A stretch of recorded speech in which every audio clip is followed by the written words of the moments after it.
questions. Kayleigh, if I could start off, I'd like to ask you for a definitive and declarative statement without ambiguity or deflection. As the person who speaks for the president, does the president denounce white supremacism and groups that espouse it in all their forms? This has been answered yesterday by the president himself, the day before by the president himself on the debate stage. The president was asked this. He said, sure, 3 times.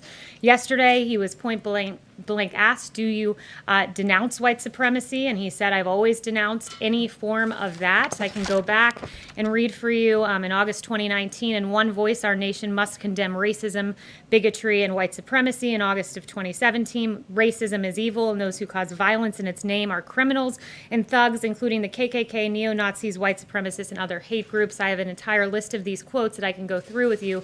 He has condemned white supremacy more than any president in modern history. Just to clear it up this morning, can you, naming it, make a declarative statement that you denounce, that the president denounces it? I just did. The president has denounced this repeatedly. The you- president was asked this. Can You're you just- you're contriving a storyline and a narrative. I'm just asking you to put He this said- to rest. I just did. I read you all of the quotes, read me and if you past need to see quotes. them in Can you writing, do it I will put them in correctly? an email. Paula. So, Kayleigh, can you right now denounce white supremacy and the groups I that just espouse did. it? The president You has read a denounced bunch of quotes white from the past. supremacy, the KKK, and hate groups in all forms. He signed a resolution to that effect.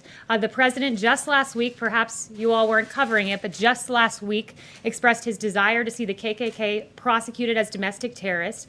This president had advocated for the death penalty for a white supremacist, the first federal execution in 17 years. His record on this is unmistakable, and it's shameful that the media refuses to cover it. Yes. Thank you. The FBI and the Department of Homeland Security say that racially motivated violent extremism is one of the deadliest threats that we face in the U.S.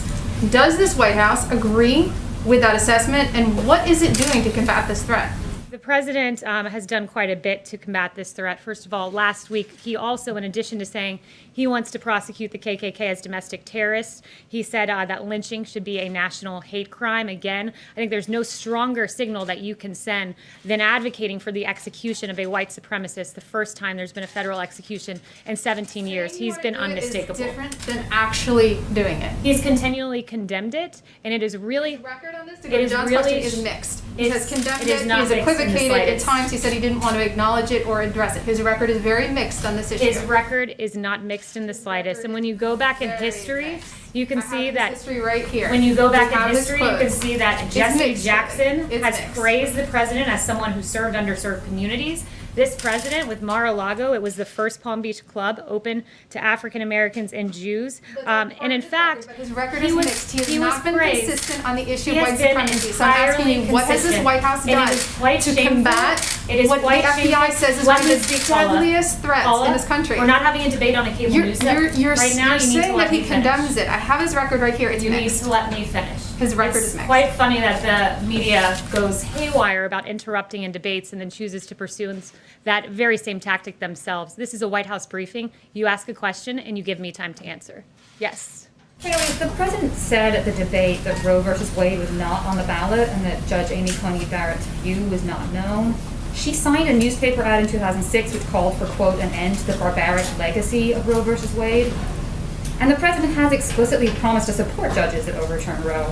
Was he downplaying her views on Tuesday night? And what do you say to the American public about whether Roe is on the ballot? The president has been clear that he would never ask a judge to prejudge a case. Judge Amy Coney Barrett has, on multiple occasions, said it is never appropriate for a judge to impose that judge's personal convictions, whether they derive from faith or anywhere else on the law. She said that she continues to stand and vehemently believe the core proposition that if there is ever a conflict between a judge's personal conviction and that judge's duty under the rule of law, it is never, ever permissible for that judge to follow their personal convictions in the decision of a case rather than what the law requires. Doesn't expect her to overturn Roe. He has said he would only appoint judges The that overturn Roe. president would never ask a judge to prejudge a case. And what I would also say is we fully expect that the Ginsburg rule be followed throughout the course of these proceedings. It was then Senator Joe Biden who set the Ginsburg rule in saying that there are no questions on how Ginsburg will decide any specific cases that may come before her. And Justice Ruth Bader Ginsburg indeed applied that rule throughout the course of her hearing on the First Amendment religion Say clause that her and various views are other not known, issues. if they are very clear. Will the president commit to participating in the next debate before the commission changes the rules?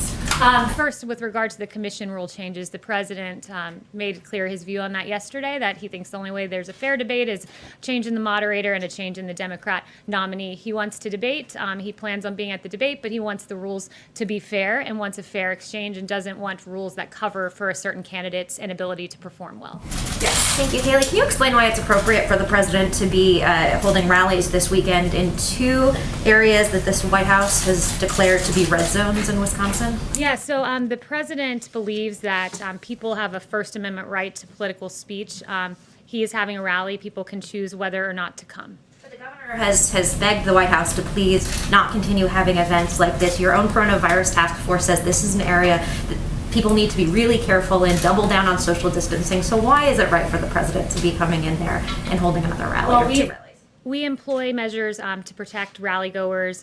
We encourage We've all mask covered these wearing rallies. and These people are sanitizing. shoved together. There are thousands of people standing close to each Did other, you watch not the wearing Democrat masks. nominees rally yesterday? There was no social distancing there, so I assume you guys expressed the same line of questioning to the Democrats. But what I would say is this, is there really seems to be two standards of health in this country, one for Trump supporters and one for everyone else.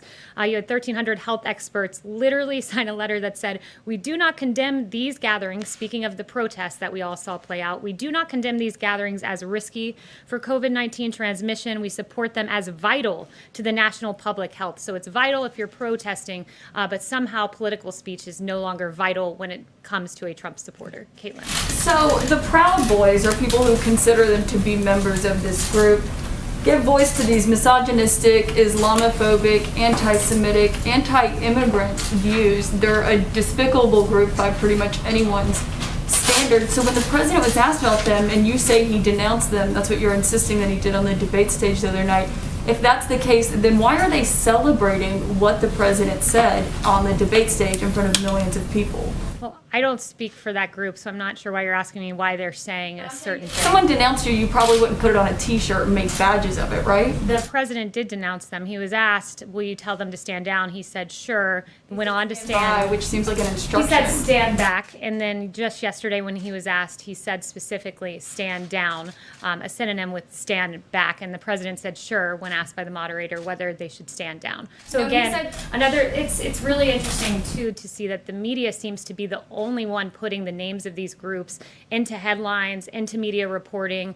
He didn't know who the Proud Boys were. The first time I heard of them was in the debate, but the media continues to put these names into circulation and give them a lot of public attention. Given about Justin. 12 hours, more than that, since from the debate from when he was asked to clarify yesterday. And he didn't come out and clarify yesterday. Instead, he did what you did when John asked you to unambiguously denounce these groups. You just pointed to past things that you've said. You can't, I just don't understand why you knew you were going to get these questions and you don't have a statement ready to just say, we do unambiguously denounce these groups. Caitlin, and they you know what are is- supporters that we welcome. Do you know why people have lost trust in the media? There was a reporter from your network yesterday, and in a tweet said, quote, The president- I'm asking you a question. I don't even know what you're going to bring up, but that has nothing to do with what I'm asking you right now. I sat here when you lobbed your partisan attack question, so you will allow me to give an answer. The president and someone from your network said yesterday in a tweet, the president dodged a question about white supremacy. That was a tweet from a CNN reporter. The president specifically, verbatim, was asked yesterday, white supremacy, do you denounce them? To which he responded, I have always denounced any form of that. Those are the facts. And CNN, I know that truth is of no moment to your network, but those are the facts. They're not And the that facts. is Why shameful are of your Republicans reporting. are calling on the Thanks, president to Kayleigh. be more forceful? His Justin. own party. Thanks, Kayleigh. I had a question about unemployment, but I first wanted to clean up something from your opening. You said Judge Barrett was a Rhodes Scholar. I'm not sure that that's true. That's what I have written She here. attended Rhodes College. She was Attended not a Rhodes College, scholar. so my bad. very different thing. Yes. All right. Anyway, within the last week, around 50,000 workers, Disney, United, American Airlines have all lost their jobs. There's negotiations going up on Capitol Hill, but there seems to be a division between Treasury Secretary Mnuchin, who has expressed some willingness and ability to work with Speaker Pelosi, and Chief of Staff Meadows, who is widely reported to be against sort of moving forward with this deal, was up on the Hill speaking with Senator McConnell yesterday, but not involved in the actual talks. At this point, isn't it time for the president, especially considering the tight calendar before the election, to step in himself and have these conversations? And this came up at the debate the other night. If not now, when for the president to get involved? Yeah, so, first I would say Nancy Pelosi is not being serious. If she becomes serious, then we can have a discussion here, but Her offer by trillions of dollars. We've raised our offer, but when you lower your offer $2.2 trillion and you ask for direct payments to illegal immigrants and you ask for certain deportation forgivenesses in your offer, it's not a serious offer. What we are talking about here is relief for the American people, for American citizens, not direct payments to illegal immigrants. We raised our offer to $1.6 trillion. Among that was $250 billion for state and local. The $250 billion for state and local is the estimated loss because of COVID. And also there's $150 billion for schools, $50 billion above what Nancy Pelosi asked for. It is a good proposal, but it's one that she is not interested in. And you have one more question? I was just going to follow up on whenever you're. Yeah, no, go ahead. If immigration is a stumbling block and this deal's not going to get done because of that, Chief Meadows in the past had said that you guys were looking at unilateral executive actions on airline aid. Specifically, we're seeing massive layoffs in that sector right now. He'd also said that there might be other things available for the millions of other Americans who are facing joblessness right now. But are any of those things going to happen? Yeah, it's a great question, and it's very sad to see what's happening in the airline industry. I met a few of the airline workers on a flight who would lose their job, and their job loss, 19,000 people facing layoffs, is because of Nancy Pelosi. The White House right now, you talk about unilateral action. We are willing to look at a plan, legislation that is just clean legislation to protect those airline workers. Nancy Pelosi, rather than playing election partisan politics, should come to the negotiating table. Let's consolidate around things we agree on. And I think something we can agree on is 19,000 workers should not lose their job in the airlines. So it's incumbent upon Nancy Pelosi to engage with Secretary Mnuchin and the Chief of Staff on making that a reality. Yes. Thank you, Kayleigh. As you know, the president has criticized the mail-in voting process quite a bit over the last few weeks. The other day, he said they found a lot of ballots in a river. Who is they?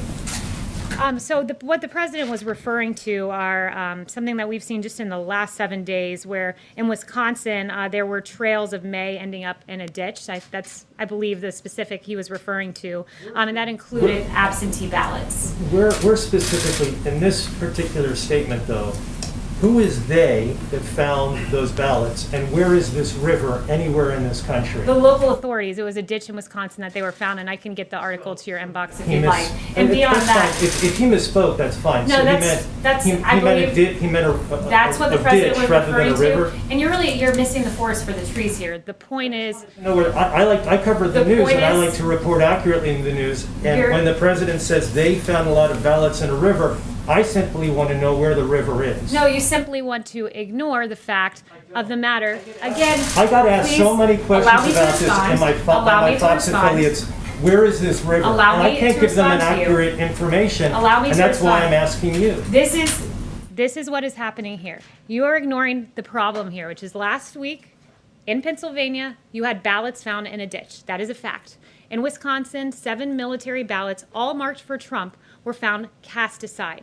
There are problems with mass mail-in voting. I actually don't understand the lack of journalistic curiosity and reporting on this. There used to be curiosity. Where's In fact, the the river? Washington Post, before President Trump highlighted the problems with mail-in voting, they said the result was an unexpected stress test of mail balloting systems when this was tried, many of which were designed to handle only a small portion of the vote and are not ready to scale up in response to the pandemic. So the media once said mail-in voting is not ready to scale up in the middle of a pandemic. Now there's no journalistic curiosity when we're finding Trump He's asking ballots you about it. cast aside. There's no journalistic curiosity when I'm asking you where the river is, and you can't give an were answer. sent out in If you Brooklyn. say the They were president meant a inaccurate ditch, ballots, and then then say he meant a 100,000 ditch. more. I just wanna know where the river is. Shameful filibustering and lack of journalistic curiosity. I'm Yes. very curious. Where's the river? Yes. That's curiosity.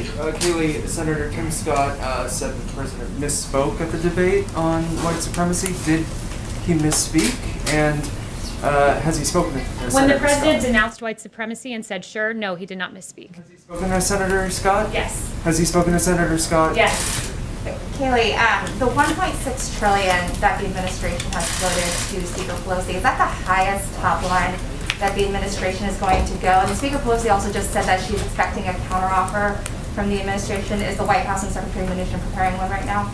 Yeah, right now we have the 1.6 trillion number, and I'll let you know if that number goes up. Thanks, Kayleigh. How does the White House interpret the Pope's refusal to meet with Secretary of State Pompeo? I have not spoken to the president about that, so I'd have to get back to you on that. Yes. Kayleigh, I want to ask you about the statement from the President, Vladimir Putin, and Emmanuel Macron about the conflict in Nagorno-Karabakh. How worried is this White House that this conflict is going to escalate beyond a regional dispute?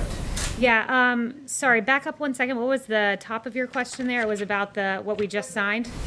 Yeah, there's a statement, I understand, that was put out by Vladimir Putin, Emmanuel Macron, and also Donald Trump that calls for peaceful negotiations. On Armenia, Azerbaijan, right. Yeah, so President Trump, along with President Putin, as you noted, and President Macron, representing the co-chair countries of the OSCE Minsk group, released a statement condemning in the strongest terms the recent escalation of the violence along the line of contact in the conflict zone, and we call for an immediate cessation of hostilities between the relevant military forces. And we also call on the leaders of Armenia and Azerbaijan to commit without delay to resuming substantive negotiations in good faith and without preconditions under the auspices of the OSCE Minsk group co-chairs. Is there, though, just quickly Yes. follow up, is there concern about sort of regional powers, major regional powers being drawn into this? Is that something that the White House is sort of actively trying to combat? That's all I have to say on that matter at this time. Yes. Thank you, Kayleigh. I have two questions for you. One about the list of former Trump administration officials who are coming out against President Trump and supporting Joe Biden is growing. Is the president concerned about these dissidents and what they are talking about? No, we're not concerned. The people who have come out are people who don't have personal interactions with the president, and they're peddling things that are falsehoods to advance their careers. And I have a question about the Latin vote. What is President Trump's strategy to convince the Latino voters beyond the Cubans and Catholics to vote for him? What is the importance of the Latino vote for him? Yeah, the president believes that he has a lot of accomplishments for the Latino community, in particular historic low unemployment, a thriving economy, historic high home ownership for Latino men and women in this country. Those are things that President Trump made possible and will bring back in this economic recovery that we're seeing, this V-shaped recovery. And I'm glad you asked that point specifically, because there was some new data that came out that said as we're recovering in this super V-shaped recovery, we've regained nearly, for the Hispanic community, nearly 6 in 10 jobs lost among Hispanic Americans were regained, and it took Obama-Biden an entire year to recover that many jobs. So the V-shaped recovery is indeed a V-shaped recovery for Hispanic men and women in this country, especially. What about his message against immigration? Do you think this could hurt? For what? On immigration. The president believes that the Latino population very much wants a lawful immigration system, and also we believe his law and order message is resonating and very important as voters want to be secure in their homes and secure in their streets. Yes. Thank you, Kayleigh. The president recently unveiled his Platinum Plan, which is geared toward the Black community. Promises to create 3 million new jobs, $500 billion in access to capital. It's a lot of money, and nobody really seems to be talking about that. Can you tell us how this assistance will be administered and how the White House will follow up to track the success of the plan? Yeah, this is a very important plan for the Black community. It's also, it bears mentioning that in the pandemic, as we've regained jobs, roughly 4 in 10 jobs lost among Black Americans have been gained, and it took Obama-Biden 2 years to do that. So we're indeed outpacing in job growth for the Black community and the Latino community. And the president has promised this community that he's looking to create 3 million jobs in the next term. He wants to create 500,000 new Black-owned businesses, increase access to capital in Black communities, almost $500 billion. He's done that with opportunity zones, and it's estimated that about 1 million people will be lifted out of poverty and given opportunity because of this, among another number of items, I should say, in the plan, where he wants to prosecute the KKK as domestic terrorists and make lynching a federal crime. Again, all of that lost upon the media as they misreport, take out of context, ignore the verbatim words of this president when he denounced white supremacy yesterday, when he denounced it at the debate, when he's denounced it more than any other president in modern history. And in fact, something else lost upon the media is the absolute turning of a blind eye to Antifa. Carrying the water for Democrats, the media, it apparently agrees with Jerry Nadler that Antifa violence is a myth. In August Senate hearings, Democrats refused to condemn Antifa. Again, no journalistic curiosity here, despite the fact that Andy Nadeau, who was a victim of Antifa, said Democrats, he should add the media too, have mastered the art of making its violence appear innocuous. Their violence isn't innocuous. Antifa is not an idea. Andy Nadeau can tell you that because he was beaten by a group of protesters, Antifa protesters, suffering brain bleed. Another man can tell you this, who in 2019, the victim, his name was Adam Kelly, suffered from a concussion and got 25 staples in his head, but still silence from Democrats, ignoring this group from Democrats.